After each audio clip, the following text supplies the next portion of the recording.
I don't think there could be a better moment for launching something like the India Institute. This is a moment when India is redefining its place in the world, when India itself is undergoing one of the biggest historical transformations ever in that society.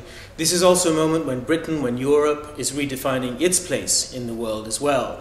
And I think to be able to look at India in great detail, in great depth, from here in London is a great perspective that we can bring to the study of India. We've clearly got in the United Kingdom great historic strengths in our relationship with India. It's a country we feel very comfortable with, that we know very well. We have many shared values with India, but it's an increasing source of the economic dynamism in the world, in the East in particular. It will be a larger and larger share of world trade. It will represent a larger and larger share of influence in the world. All of the great global questions that exercise us today, whether it's to do with climate change and the environment, with innovation and technology, with security and terrorism, with religion and the future of democracy, all of these questions are central to India's own future.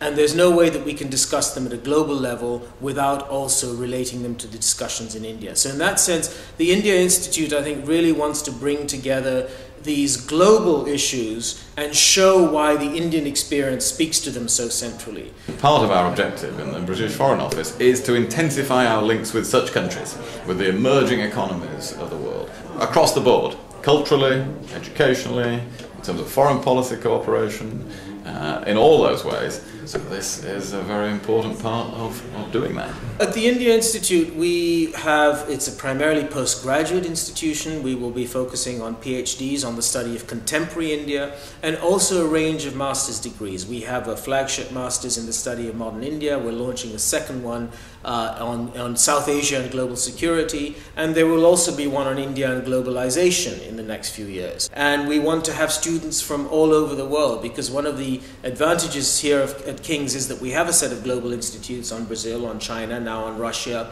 and it's really important that people in each of these institutes learns about what's happening in these other parts of the world. So we see our students as coming not just from India or Britain, but also from Brazil or China or America or wherever it might be, because I think the kind of understanding that we can give them about India, about India's place in the world, and about how global issues will have to be thought about in relation to India, the kind of perspective that we can bring is quite unique. The MA Modern India program is designed in such a way that it encourages debate and discussion as part of its curriculum.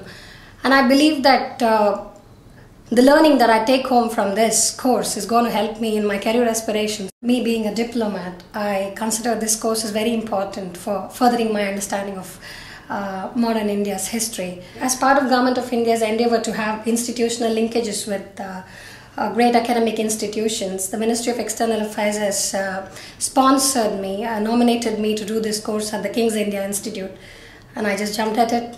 Well, universities have an important role in a couple of respects. Higher education is one of our great skills and assets in this country.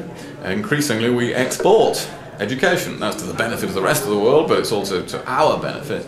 It helps us to maintain our world-class educational institutions, such as this one, and it makes sure that we are selling to the rest of the world one of the things we're very, very good at. But of course it has another benefit as well, which is that it brings thousands of people from a country like India to the United Kingdom. We already have about 40,000 students from India in the UK at any one time. But developing that further reinforces the links between peoples. It's a very important aspect of foreign policy in the 21st century.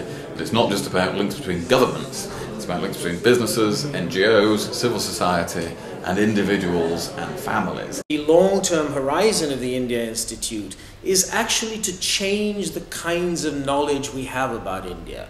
It's to break disciplinary boundaries. It's to move to new kinds of connections between different disciplines, the history and study of science, relating that to politics, the study of the economy, relating that to how society is shaped, and of course history, to look at contemporary history, to look at India historically at a moment of great change.